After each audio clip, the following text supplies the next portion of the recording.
médica,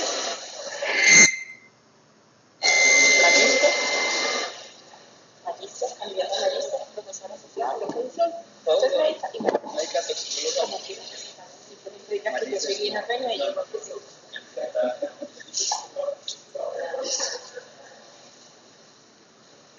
Bueno, le damos la médica toxicóloga, magíster en salud ocupacional y candidata a magíster en toxicología ambiental, que nos va a hablar de intoxicaciones en pediatría.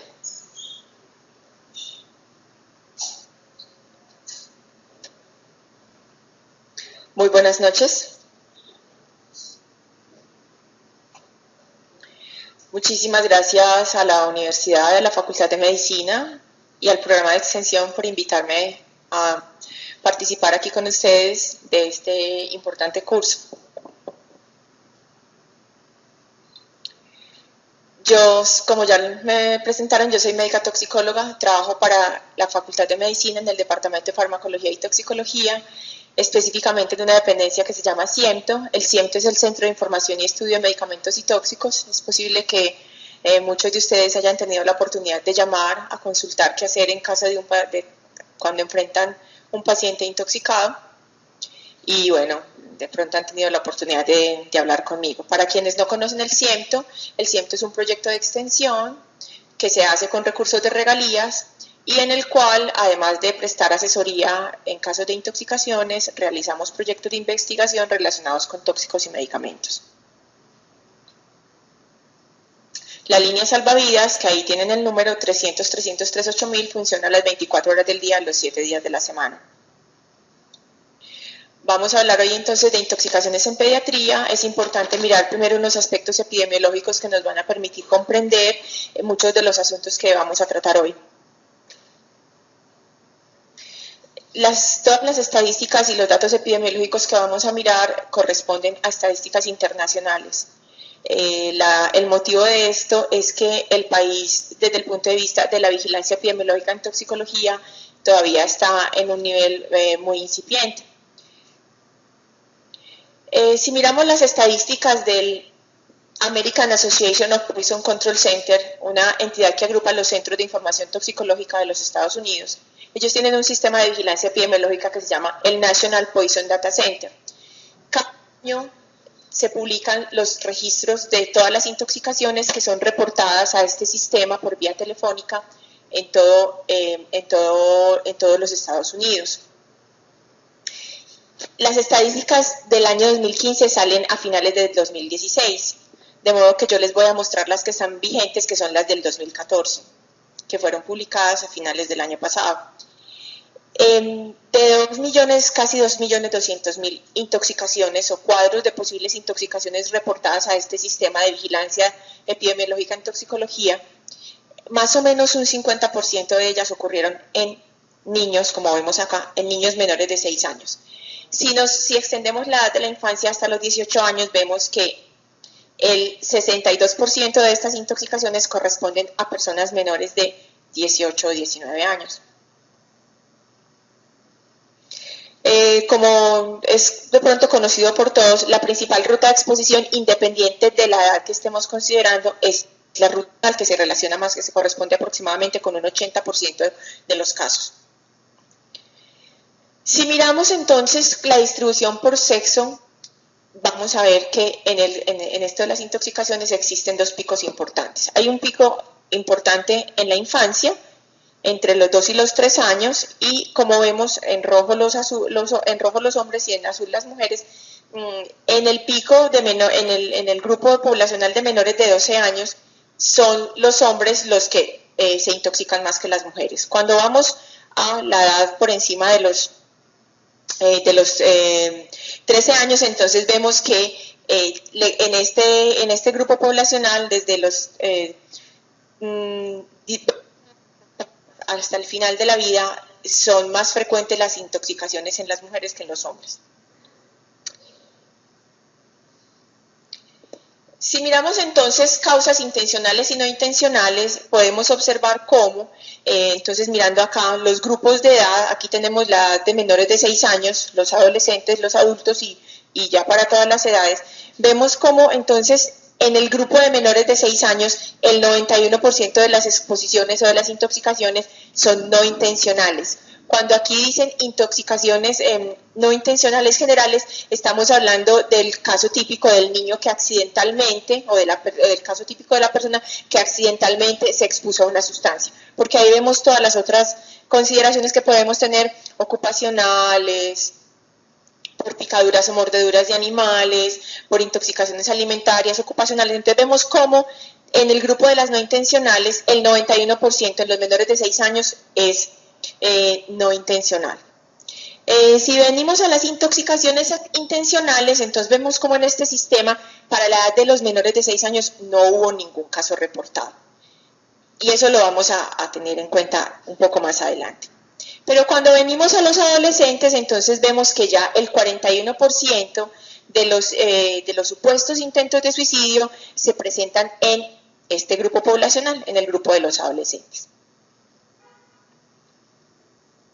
Mirando entonces las causas o la etiología en los niños, entonces vemos cómo, en primer lugar, correspondiendo al 14% de las exposiciones, están los cosméticos y los productos de cuidado y de aseo personal, luego los productos de limpieza que generalmente se encuentran en los hogares, los analgésicos y en cuarto lugar vemos un grupo misceláneo. Esto es importante tenerlo en cuenta porque cuando venimos, bueno, esto que está señalado acá se movió, estaba señalando realmente los analgésicos. Esto es importante tenerlo en cuenta porque los analgésicos ocupan el primer lugar de las intoxicaciones en la población adulta. Pero como vemos, y los sedantes, los hipnóticos, los productos de limpieza empiezan a ocupar lugares secundarios en las intoxicaciones en adultos. Es decir, hay una gran diferencia entre el tipo de sustancias que predominantemente intoxican los niños y las que predominantemente intoxican la población mayor. Mirando la evolución, entonces vemos como en el grupo poblacional, los menores de 6 años, que el 91% de las intoxicaciones son de etiología no accidental o no voluntaria o involuntaria. Entonces vemos como el 60% de las intoxicaciones en menores de 6 años no tienen ningún efecto importante o el efecto es mínimo.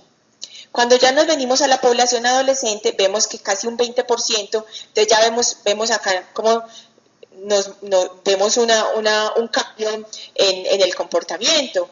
Ya las intoxicaciones con efecto, no efecto o efecto mínimo están alrededor del 40%, las de efecto moderado o mínimo están alrededor del 30% y vemos como un grupo importante, casi el 20% de las intoxicaciones en adolescentes revisten alguna característica de importancia o de gravedad.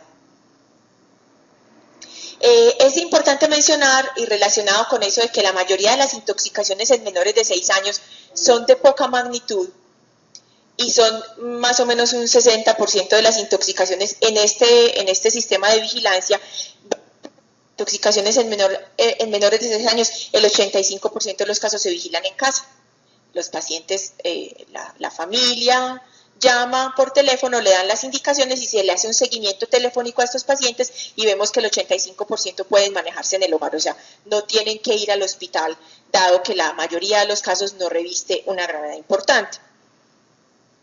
Cuando miramos la mortalidad, entonces vemos cómo a lo largo desde 1979 que se empezaron a registrar de manera secuencial estas estadísticas, entonces vemos cómo los accidentes de tránsito, las heridas por proyectil de arma de fuego revestían una gran importancia y cómo fueron bajando y cómo a lo largo de los años han venido incrementando la mortalidad por las intoxicaciones.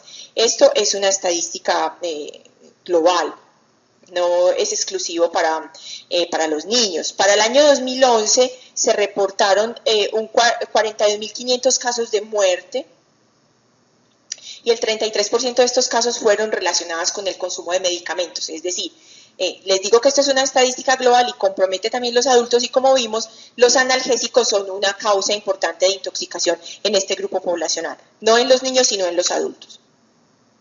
Mirando estadísticas entonces nacionales, vemos que de pronto puede ser un poco complejo interpretar o comprender esta gráfica, pero nuestro sistema de vigilancia no es tan detallado como el que tiene los norteamericanos. Aquí vemos, por ejemplo, nos muestra la tabla, este es el informe final para el año 2015. En Colombia fueron reportados al sistema de vigilancia epidemiológica 33.503 casos de personas intoxicadas durante el año pasado. 3.094 de estos casos se presentaron en niños menores de 5 años, representando más o menos un 10% del total de las intoxicaciones en el país para este año, y el 46% de estas intoxicaciones estaban relacionadas o fueron introducidas en un grupo que el sistema de vigilancia nacional nuestro llama solventes. Pero allí entonces meten sustancias como el hipoclorito, que no es un solvente, el ácido muriático, que tampoco es un solvente, la soda cáustica, que tampoco, los cosméticos, que pues por supuesto tampoco están en el grupo, son solventes, pero tenemos solventes como la creolina, el barzol, la gasolina y el ACPM.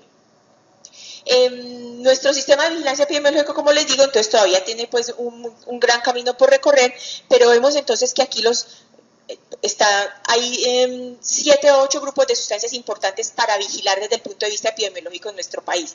Ellos son los plaguicidas, los medicamentos, el metanol, los metales pesados, los solventes, las sustancias psicoactivas, los gases, y aquí en este grupo introducen otro tipo de sustancias. Aquí en otro tipo de sustancias puede haber cualquier cosa.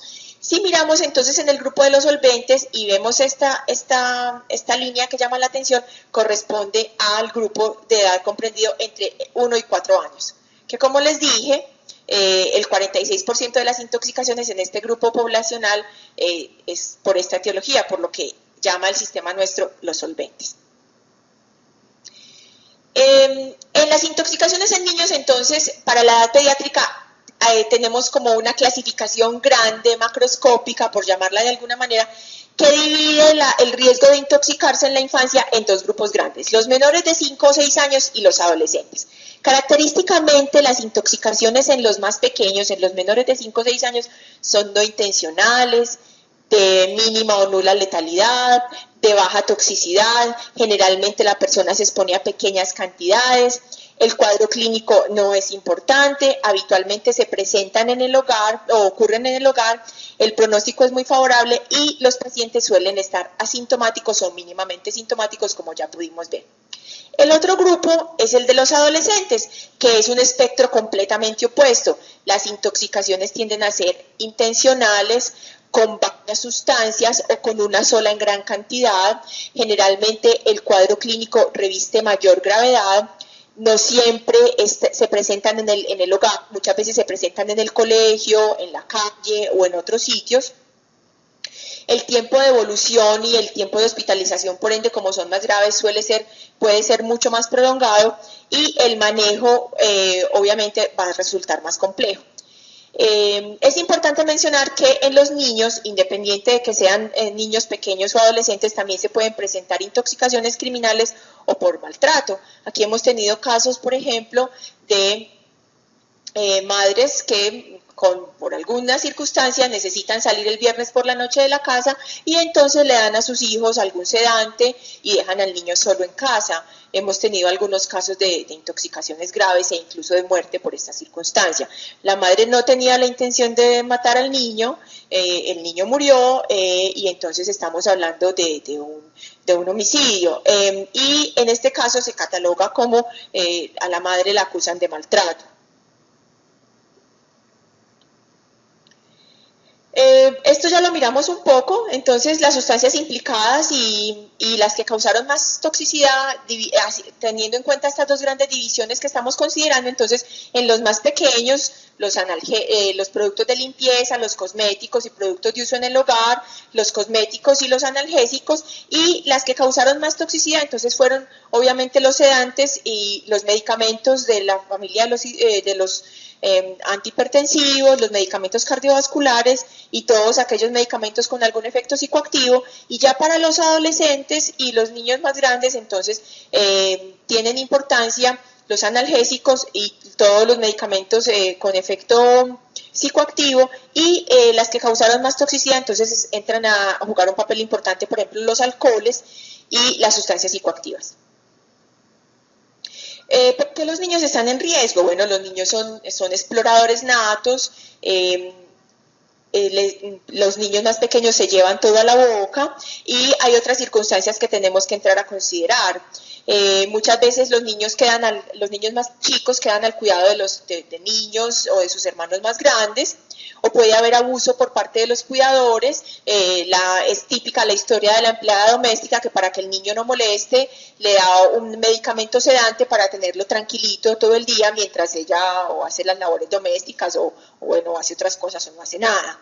Bueno, y con relativa frecuencia nos enfrentamos a la situación de que la mamá compra un medicamento de venta libre y por alguna circunstancia entonces todavía lo tiene en su casa y lleva al niño al médico y le prescriben un medicamento por la enfermedad aguda, febril, la infección respiratoria o la enfermedad diarreica aguda que tiene, y entonces la mamá llega a administrar el fármaco que le prescribieron en el hospital y además combina con el que ya tiene en casa.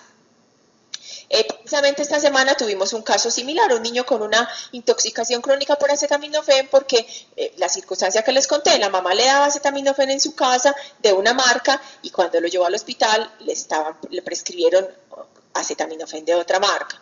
Y aquí nos enfrentamos a una situación que a mí particularmente me parece compleja, y es que, por ejemplo, la marca de acetaminofén llamada Doles, entonces viene en 4 o 5 presentaciones distintas para la población pediátrica.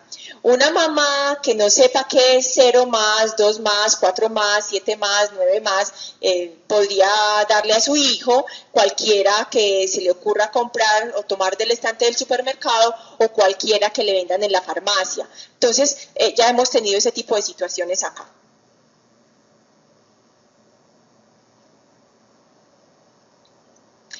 Adicionalmente, entonces, muchos productos que para uso pediátrico vienen en colores o presentaciones o formas que pueden ser atractivos para los niños y que se parecen a productos que no son de uso para niños, que son medicamentos o productos de uso en el hogar y que pueden parecerse a productos que pueden ser de interés para los niños por el color, por el sabor o por el olor. Entonces aquí vemos, por ejemplo, que unas tabletas de hierro se pueden parecer mucho a unos chocolates, o unas pastillas de vitaminas se pueden parecer mucho a, no sé, esto como llamar, a unos goodies. Todavía la gente come goodies, bueno, a la gaseosa.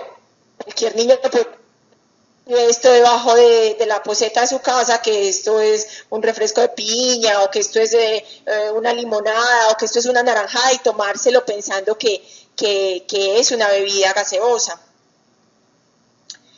Es importante mencionar, y ahorita vamos a discutir esto un poco, el manejo, los aspectos importantes del manejo de estas situaciones, que hay medicamentos o sustancias que en poca o en pequeña cantidad pueden ser muy tóxicas para los niños.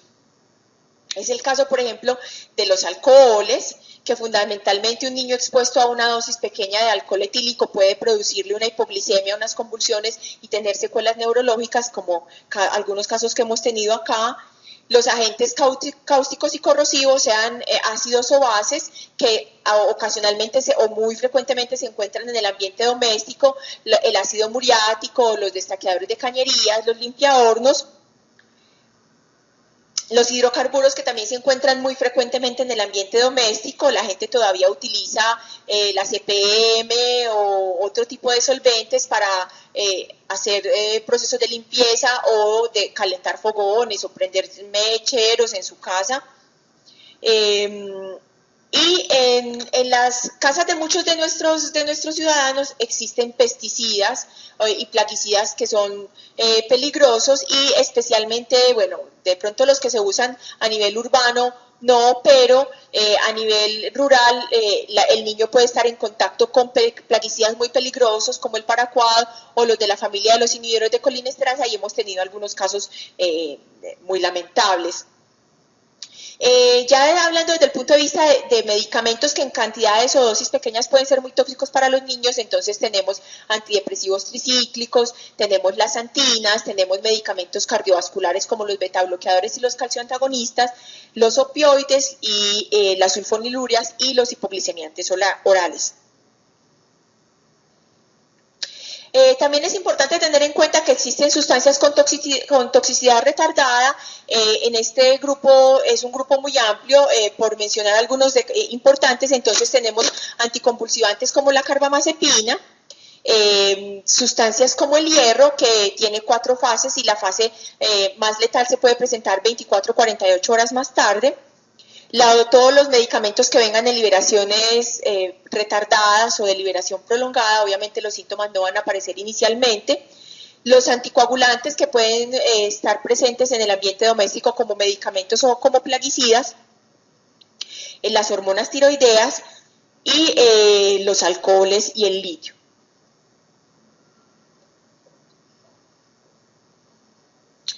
Tocando algunos aspectos importantes de la descontaminación, entonces es importante tener presente que yo siempre que voy a dictar una conferencia a cualquier tipo de público le pregunto a la gente que qué tipo de ideas tiene con respecto a las intoxicaciones, y no existe ninguna conferencia con gente que no sea del área médica en más de una década que llevo de toxicóloga en que la gente no diga que hay que inducir el vómito siempre que una persona está expuesta a una intoxicación o a una sobredosis o a una sustancia tóxica. Es una idea persistente en la gente y todavía hay personal médico y sanitario que piensa que hay que inducir el vómito frente a una intoxicación. No está indicado el vómito como medida de descontaminación hace muchísimos años. Esta es una medida obsoleta, así como hay otras medidas obsoletas en la medicina. En la toxicología el vómito ha perdido vigencia. Hasta hace algunos años se utilizaban emetizantes como el jarabe de ipecacuana. El jarabe de ipecacuana es un medicamento prohibido en nuestro país por su toxicidad. No tenemos entonces tampoco sustancias emetizantes seguras en caso de que la medida de descontaminación conocida como vómito estuviera indicada. No mejora el pronóstico, no altera el curso de la intoxicación, puede producir complicaciones como broncoaspiración y retarda el inicio de medidas más efectivas como el uso del carbón activado. Entonces recuerden, no vamos a poner a vomitar a los pacientes. Me costó 3 horas de búsqueda encontrarme una foto como estas, pero bueno, creo que vale la pena porque a la gente nunca se le olvida que el vómito no va. La medida de descontaminación más importante que podemos tener hoy a la mano, los médicos, independiente de a qué nos dediquemos los médicos cuando nos enfrentamos a un paciente intoxicado, es el carbón activado. Sin embargo, el carbón activado, siendo la medida más importante de descontaminación, no es la panacea. No es la panacea porque todas las sustancias no se unen al carbón y el uso del carbón tiene unas indicaciones muy precisas. Como les decía, entonces es la medida de descontaminación más importante. La principal indicación es que cuando lo utilizamos cuando ha transcurrido menos de 1 hora de la exposición y hay indicaciones para utilizarlo. Entonces un paciente que se tomó un niño que se tomó una tabletica o 2 tableticas de omeprazol, a ese niño no hay que hacerle nada. No hay que lavarle el estómago, no hay que ponerlo a vomitar, no hay que darle carbón activado porque esta sustancia no es tóxica para este niño. Aquí hemos tenido, les voy a contar una historia, un caso de un paciente, tuvimos un adulto que en una oportunidad se tomó 2 o 3 cucharadas de Raid. Eso no lo iba a matar, eso no le iba a hacer nada. Al sitio donde llegó a que lo atendieran, le administraron, le hicieron lavado, lo pusieron a vomitar, le hicieron lavado, le dieron carbón, el paciente se broncoaspiró y el paciente terminó en la unidad de cuidado intensivo con una neumonitis de pronto de las más graves que yo he visto, con altos requerimientos de ventilación y hizo un daño pulmonar irreversible y se murió. Ese paciente, el Raid no lo iba a matar, lo mató que las complicaciones de la descontaminación que le hicieron que no estaba indicada. Entonces usamos la descontaminación, el carbón activado, cuando estamos dentro del tiempo requerido y el paciente ingirió una cantidad o una sustancia tóxica en una cantidad tóxica. Entonces, no siempre que un paciente se toma algo, estamos frente a la posibilidad de que se pueda o se deba de descontaminar y eso hay que tenerlo siempre presente. Cuando está indicado, entonces utilizamos una dosis de 1 gramo por kilo, disuelto al 25%, entonces pongamos un ejemplo bien concreto. Si su paciente pesa 60 kilos, va a necesitar 60 gramos de carbón activado. Si lo vamos a diluir al 25%, entonces multiplicamos este número por 4 Eso nos da la cantidad de diluyente que requiere y entonces 60 por 4 nos da 240. Esa es la cantidad en la que vamos a diluir el carbón activado y lo vamos a pasar por vía oral. No siempre tenemos que ponerle al paciente una sonda nasogástrica para descontaminarlo. Y no siempre tiene que ser nasogástrica, también puede ser orogástrica. Si el paciente está consciente, colabora, no esperamos que vaya a convulsionar, no esperamos que vaya a vomitar, no esperamos que se vaya a deteriorar neurológicamente, por lo que nos contó que se tomó, le podemos ofrecer al paciente el carbón activado en un vasito para que se lo tome. En niños lo podemos diluir en dextrosa. El carbón no sabe bueno, no hace parte de mi dieta habitual, pero he tenido la oportunidad de probarlo y es muy desagradable. Entonces ese puede ser, ofrecerle al paciente para que se lo tome puede ser un inconveniente porque pues bueno, no sabe. Bueno. Y se utiliza cuando, más allá de la hora reglamentaria o recomendada para utilizarlo, ahorita vamos a considerar las situaciones en que lo vamos a utilizar por fuera del tiempo recomendado. Si el paciente entonces ha tenido contacto con una sustancia potencialmente tóxica, tóxica o desconocida, no sabemos cuánto se tomó, todo el tiempo el paciente se tomó un mundo de pastillas, ¿de qué? No sabemos, y de cuántas no tenemos idea. Y ha pasado menos de una hora, entonces tenemos que considerar dos cosas.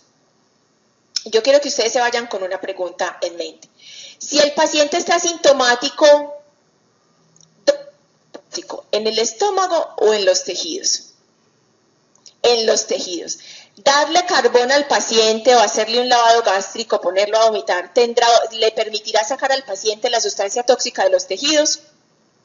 No. Entonces, si nuestro paciente ya tiene síntomas, muy probablemente descontaminarlo. No, con descontaminarlo no le vamos a ayudar para nada.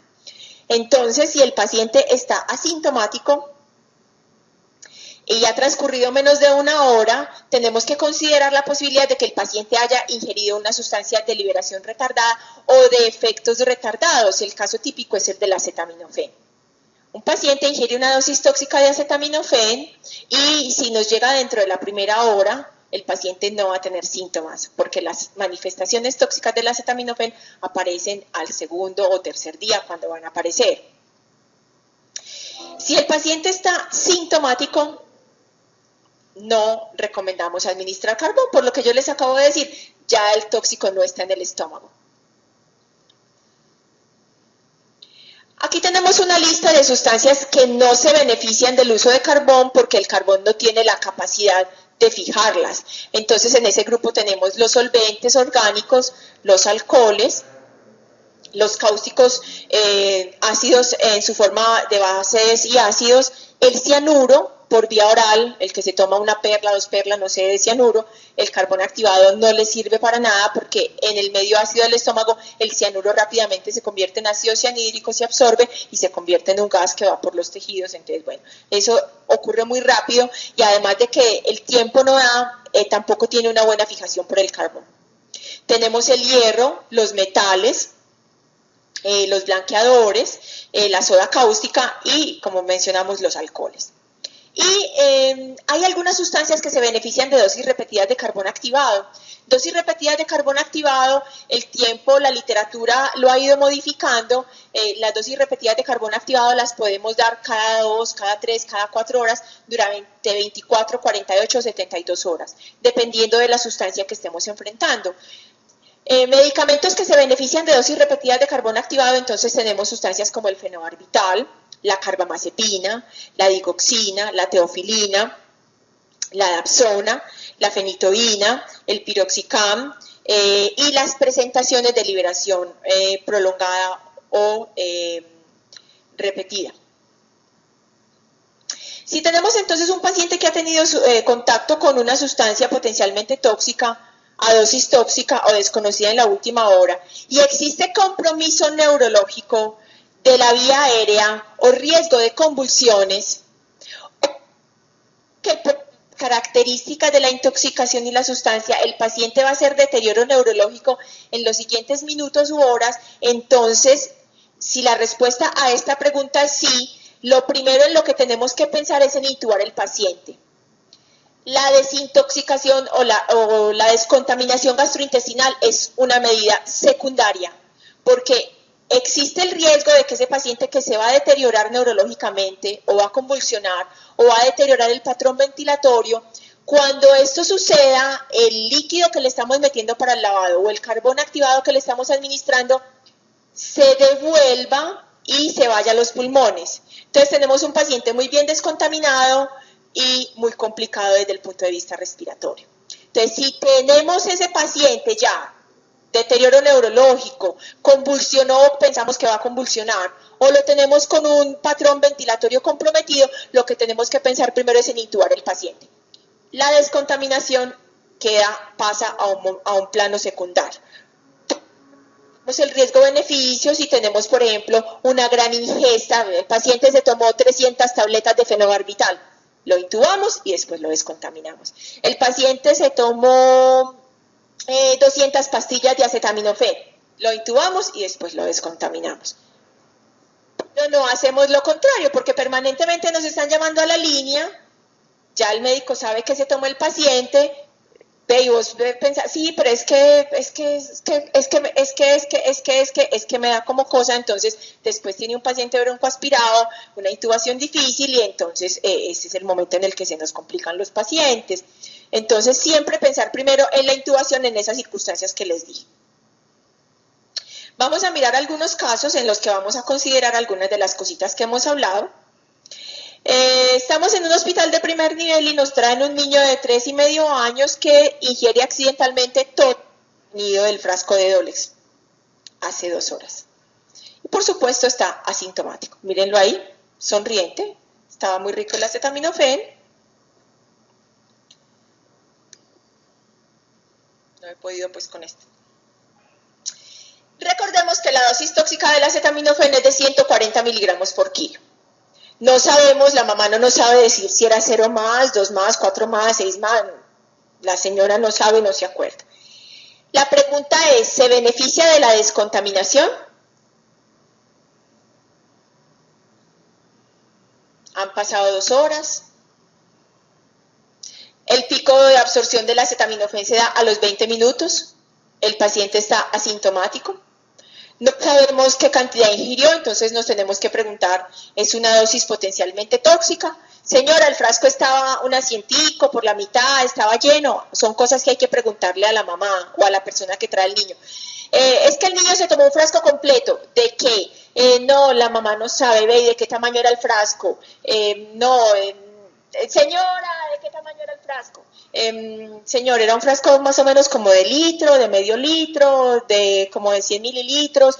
Esas cosas hay que precisarlas, porque no es lo mismo tomarse el contenido, la mitad del frasco de 10 mililitros, como esos de citoquímico de orina, que tomarse la mitad de un frasco de 500 mililitros.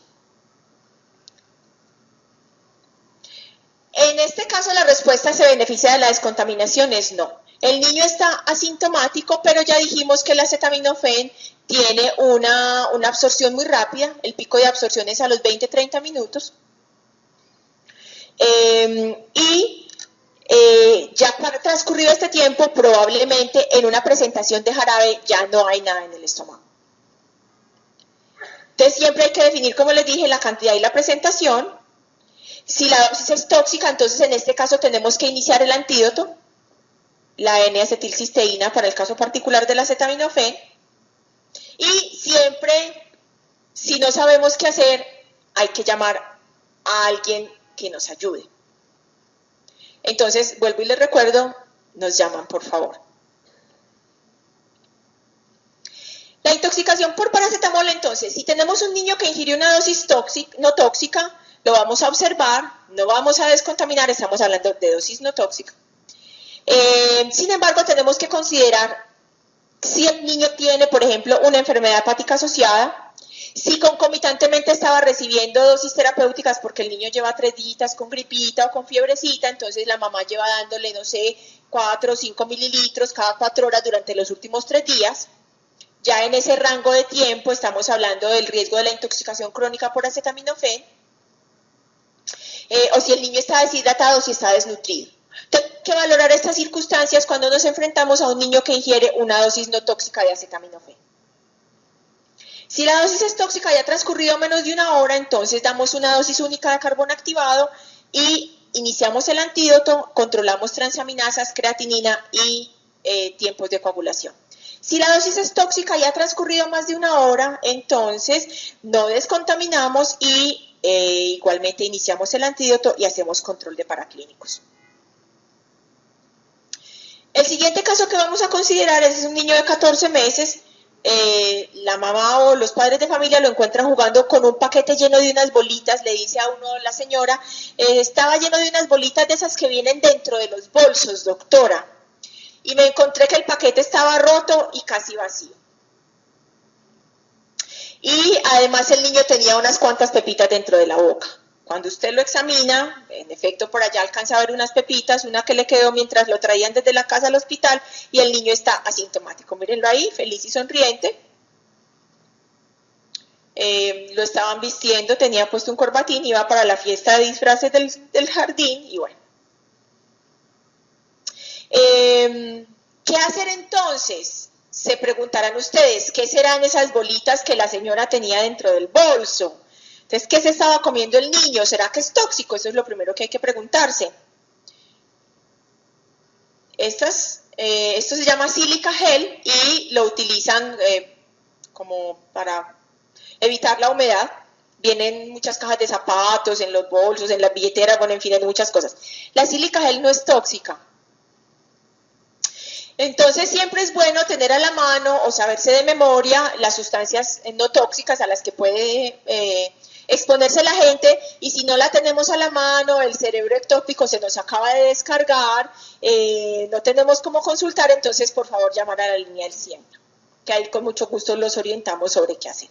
¿Se beneficia este niño de la descontaminación? ¿Ustedes qué creen? No, ingirió una cosa que no es tóxica, entonces no lo vamos a someter a tal maltrato y que se vaya rapidito. Señora, bien pueda lléveselo, acabo de vestir, píntelo para que se lo lleve para la fiesta. Y tranquilizar a la familia, por supuesto, explicarle que lo que el niño se tomó no le va a hacer daño. Bueno. Les decía entonces que hay que tener en cuenta una lista de productos que, así como ahorita vimos, en pequeñas dosis pueden ser muy tóxicos, aquellos productos que no son considerados tóxicos en caso de ingesta o exposición. Tenemos la tiza, el carbón vegetal, el fósforo rojo. Los fósforos rojos no son tóxicos, a diferencia de del fósforo amarillo o blanco, que es altamente tóxico. Ahí está el mercurio elemental. Es importante mencionar que el mercurio elemental es la pepita esa con la que todos hemos jugado después de que se quiebra el termómetro. El que se toma la pepita, excepto que tenga una fístula, así como entra, unas horas más tarde sale por el tracto gastrointestinal.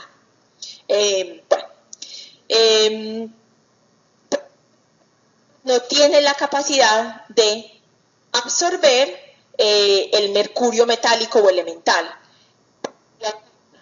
Pero es importante también tener en cuenta que si se quiebra el termómetro en la casa, hay que sacar a todo el mundo, dejar el área despejada, no jugar con la pepita, no permitir que el niño juegue con la pepita, porque a 24 grados centígrados de temperatura ambiental, el mercurio elemental está emitiendo vapores que son tóxicos. Entonces, cuando aquí mencionamos el mercurio elemental como sustancia no tóxica, es cuando la gente se lo toma. No cuando aspira los vapores, porque eso es lo que estamos llenos en el nordeste antioqueño, de mineros intoxicados por mercurio elemental porque se exponen a los vapores en su ambiente de trabajo. Bueno, sobre chicle labiales, el sílica gel que ya mencionamos, los champús para niños, con hipoclorito, el hipoclorito doméstico, el blanqueador indio y esos que tenemos en la casa, el que venden en el supermercado para trapear y para lavar el baño, ese es un hipoclorito que debe tener concentraciones inferiores al 5 o 6%. Es de muy baja toxicidad. Pero los que se utilizan para limpiar piscinas, que son de concentraciones al 25 o 30%, sí son de muy alta toxicidad. ¿Qué tipo de toxicidad? Son sustancias corrosivas. Bueno. El contenido de los extinguidores, los anticonceptivos, que excepto porque pueden producir diarrea, cefalea y dolor abdominal y vómito, la toxicidad no pasa de allí. Y los jabones en barra. Tenemos entonces un tercer caso para discutir o para considerar. Encuentran a un niño, la hermana mayor lo encuentra llorando al lado del frasco de limpiahornos. La foto está cerrado, pero la señora lo encontró con el frasco abierto y hay restos regados en el piso. ¿De qué? Del contenido del frasco. La niña o la hermana o la mamá que lo encontró no tiene certeza de que el niño se haya ingerido el producto, pero dice que el niño está llorando, que el frasco estaba destapado y que había pepitas de eso tiradas en el piso. Los limpiahornos, los de taquiacañería son sustancias que no tienen toxicidad sistémica como tal, pero son muy corrosivas, especialmente cuando el pH ácido es inferior a 3 y cuando el pH alcalino es inferior a 10 u 11. Siempre debemos entonces tratar de definir la marca. Muchas veces la gente saca, le quedó un poquito y reenvasa en una coquita, en un frasquito, en una bolsita, en una ollita y deja eso por ahí puesto, y tenemos casos de gente que se ha intoxicado con eso y ha hecho lesiones cáusticas bastante severas o bastante graves.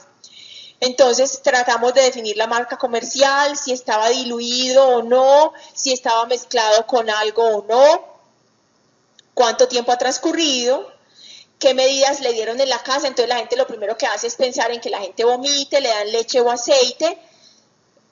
Los cáusticos y corrosivos queman cuando entran y queman cuando salen. Entonces poner a vomitar al paciente no es una buena práctica. Por lo tanto, tenemos que considerar que si ese paciente nos llega vomitando al servicio de urgencias, tenemos que tratarle o controlarle el vómito para evitar que siga reexponiendo la vía aerodigestiva a esa sustancia tan corrosiva o tan peligrosa. Si la persona presenta signos o síntomas de la vía aerodigestiva como dificultad para tragar o dolor para tragar, acumulación de saliva dentro de la boca, si tiene lesiones ulcerosas o eritematosas visibles en la boca, la mucosa oral o los labios o en el istmo de las fauces, si el paciente tiene vómito, dolor abdominal, disfonía o estridor, o si le encontramos lo que ya dijimos, este tipo de lesiones que vemos en las fotografías, entonces ese paciente es un paciente candidato a que se le realice una endoscopia. Como les decía, hay productos con potencial cáustico o corrosivo que pertenecen a este grupo de sustancias, como el hipoclorito doméstico. Entonces, si nuestro paciente está asintomático, lo podemos observar por un tiempo que puede oscilar entre 4 y 6 horas. Le podemos intentar la vía oral a tolerancia para ver si es capaz de tragar, si le duele cuando traga, si tiene náuseas o vómito, si la comida le despierta dolor abdominal.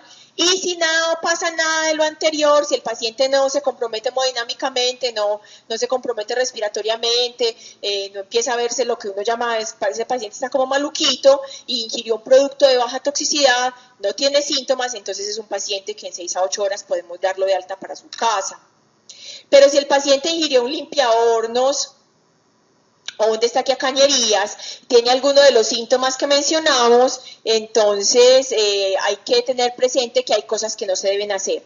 No inducir el vómito, hay que darle un antiemético, no le vamos a ofrecer nada para que tome o para que coma, no le vamos a ofrecer neutralizantes, que es que hay que darle una papilla, diluimos pan en leche y le mezclamos harina y le damos eso a tomar para neutralizar.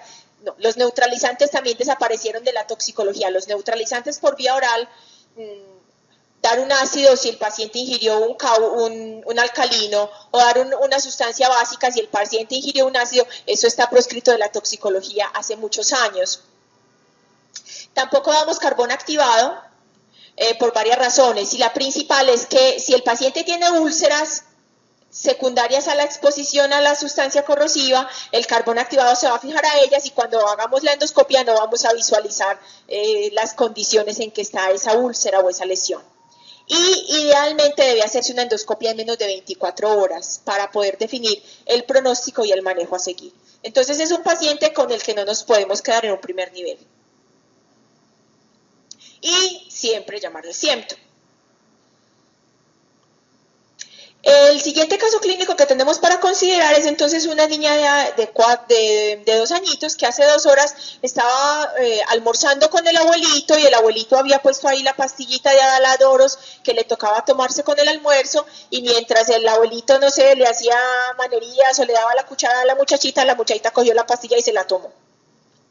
El abuelito no se dio cuenta, pero al ratico la muchachita dicen que la empiezan a notar como rara, que está caminando como torcido, que está como muy somnolienta. Entonces dijimos que era una tableta de Adaladoros, o sea, una tableta de un calcio antagonista de liberación retardada. Recordemos que hay sustancias que pueden producir toxicidad en dosis únicas, como las sustancias de liberación retardada de la familia de los calcioantagonistas. Siempre que nos enfrentemos a una exposición de estas, sea en un adulto o en un niño, entonces tenemos que considerar la descontaminación después de la primera hora. Lo recomendado en estos casos es administrar una dosis única de carbón activado, excepto para aquellos medicamentos que se benefician de dosis repetidas.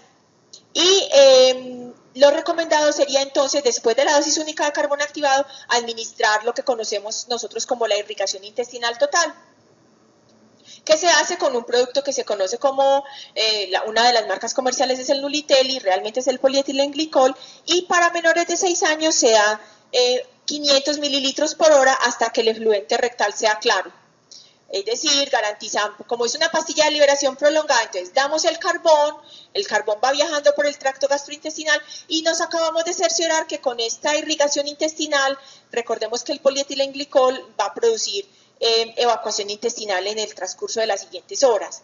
Entonces pretendemos liberar facilitar el avance rápido de esta tableta o de estas tabletas por el tracto gastrointestinal para disminuir la toxicidad.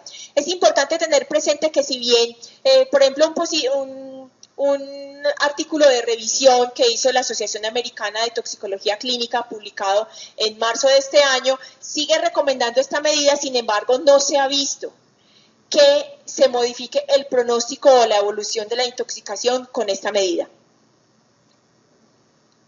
El último caso que tengo para que comentemos es el de un niño de 14 años, hombre. Llaman al papá del colegio porque el muchacho está muy raro. Un compañerito dijo que un amigo les regaló unas semillas en el descanso. Usted recibe un chico que está taquicárdico, rubicundo, midriático, desorientado e incoherente, y esas son las semillas que el muchacho se comió. Ahí las pueden ustedes ver. ¿Quién se atreve a especular sobre las semillas de qué eran? Eran de cacao sabanero. Este es un cuadro pues que con frecuencia se nos presenta. ¿Qué hacer entonces en estos casos? Ya el muchacho tiene síntomas, la descontaminación no estaría indicada.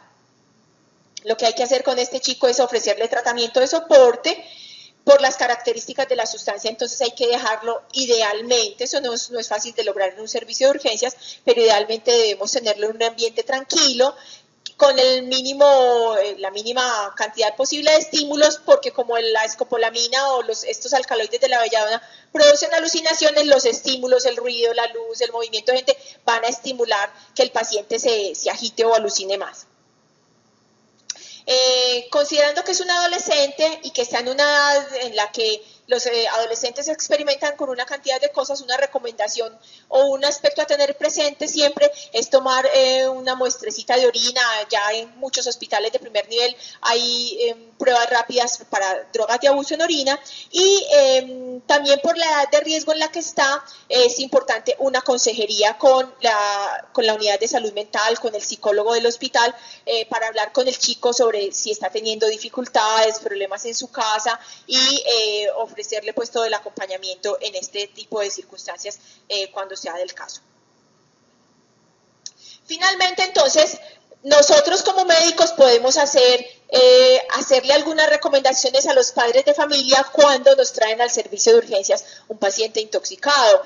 Igualmente es importante tener estas recomendaciones, se las podemos hacer a nuestros familiares y tenerlas presentes también en nuestro ambiente doméstico. Es, por ejemplo, explicarle a los padres qué está pasando con su hijo, advertirle si la exposición es grave o no. Siempre que un niño se toma algún producto, algún medicamento, alguna sustancia química que tenga en su casa, alguna falla debe de haber en su casa, o no se fijaron, o la dejaron mal puesta, o la tienen ubicada en un sitio inapropiado de la casa. Siempre es importante entonces no reenvasar productos, ni quitar las etiquetas. Nos están llegando niños que se tomaron algo que había metido en un vaso de Coca-Cola o en un frasco de gaseosa. ¿Y qué era? Cualquier cosa que quedó de limpiar una pared, o de limpiar unos vidrios, o de destaquear una cañería. Entonces, explicarle a los padres que eso no se debe de hacer. Mantener todo tipo de sustancias al alcance de los niños, idealmente en las partes altas de la alacena. Ideal sería que todo producto peligroso en casa estuviera bajo llave. No tomar medicamentos frente a los niños, eso puede ser difícil, pero si hay que tomar medicamentos frente a los niños, hay que explicarles para qué son los medicamentos y que se toman solamente cuando uno está enfermo. Dejar bien cerrados todos los envases. No tener medicamentos viejos, vencidos o innecesarios en la casa. Las sustancias químicas no son juguetes. Mire, pues aquí uno ve a un niño como muy contento jugando, eso que tiene en la mano pues no es un juguete y no se ve como muy seguro. El niño fácilmente lo puede destapar, si huele rico se lo puede tomar, y entonces podría ser un desinfectante, podría ser el limpiador de los hornos, en fin. No decirle a los niños cuando están enfermos para que se tomen el remedio: mire cómo huele de bueno, mire tan lindo, mire que como sabe de rico, si se toma el remedio le doy una colombina. No sobornar a los niños con que los medicamentos pueden ser ricos o saber bueno, oler bueno, porque bueno, la realidad es que los medicamentos no saben bueno, pero eso puede generar en el niño la idea de que tomar medicamentos así porque sí está bien. No automedicar, y eso era todo. Muchas gracias.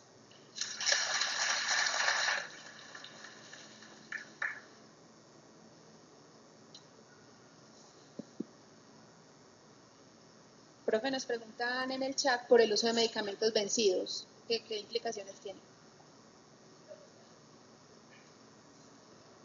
Bueno, realmente el uso de medicamentos vencidos. Entonces, desde el punto de vista terapéutico, las investigaciones, los reportes lo que hay descrito, publicado en la literatura, muestra que dependiendo como del tiempo, un medicamento puede llevar 2, 3 años vencido, y en general, si ha estado bajo condiciones, o sea, no está mojado, no se ha abierto el frasco o el empaque, no está deteriorado el envase o la envoltura, en general los medicamentos vencidos por los siguientes 2 o 3 años, en general no pierden efectividad, mientras no estén húmedos, deteriorados, abiertos, etcétera. Bueno, consumir medicamentos vencidos de lo que hay publicado, entonces las que son los medicamentos vencidos a los que se les ha reconocido peligrosidad a las tetraciclinas, producen daño renal. Y nos preguntan también por el papel de las emulsiones lipídicas en intoxicaciones. Desde hace más o menos unos 10 años viene como un boom de las emulsiones lipídicas para el tratamiento de ciertos tipos de intoxicaciones. El uso de las emulsiones lipídicas empezó en Inglaterra para la toxicidad por anestésicos locales, la toxicidad por lidocaína y otros anestésicos locales, y para este tipo de toxicidad resultaron pues aparentemente ser muy efectivas. La respuesta que reportan estos anestesiólogos cuando tenían una toxicidad por estos anestésicos y administraban la emulsión lipídica era una recuperación rápida y una reversión rápida de los síntomas en los pacientes. Esto generó la idea de que pueden ser muy buenas para otro tipo de sustancias cuando que tienen ciertas características o cuando la intoxicación reviste un alto nivel de gravedad y no hay antídoto o no se ha obtenido respuesta a otro tipo de medidas. Son muy utilizadas en los Estados Unidos, se recomiendan, por ejemplo, para intoxicaciones graves por betabloqueadores, por calcioantagonistas, por algunos medicamentos como anticonvulsivantes, inhibidores de la recaptación de serotonina, antipsicóticos, etcétera. Sin embargo, la idea del efecto benéfico de las emulsiones lipídicas en intoxicaciones graves que no han cedido a otras medidas, hay como dos tendencias: los que las usan porque pues está tan grave que ya hemos hecho todo y no hay nada más que hacer, hagamos esto a ver si de pronto esto nos sirve, y los que definitivamente dicen que no están indicadas, que no hay suficiente nivel de evidencia y que no las recomiendan.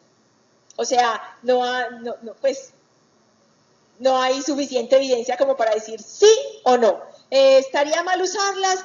Pues yo creo que yo siempre soy defensora de que cada uno debe asumir una posición frente a lo que hace, y si tiene una buena justificación y un buen sustento desde la literatura, creo que una decisión que yo tome bien sustentada está correcta. Sin embargo, tampoco podemos caer pues como en, usemos cualquier cosa por si de pronto. Entonces yo creo que cada uno debe asumir una posición al respecto. Yo realmente no creo mucho en las emulsiones lipídicas, pero igual tampoco estoy en contra de que quien considere que las debe utilizar, las deba utilizar.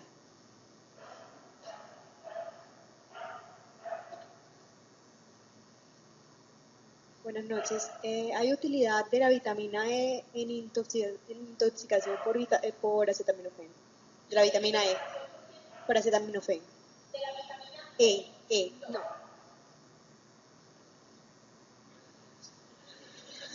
Pregunta por acá la señorita o la doctora que si hay utilidad de la vitamina E en la intoxicación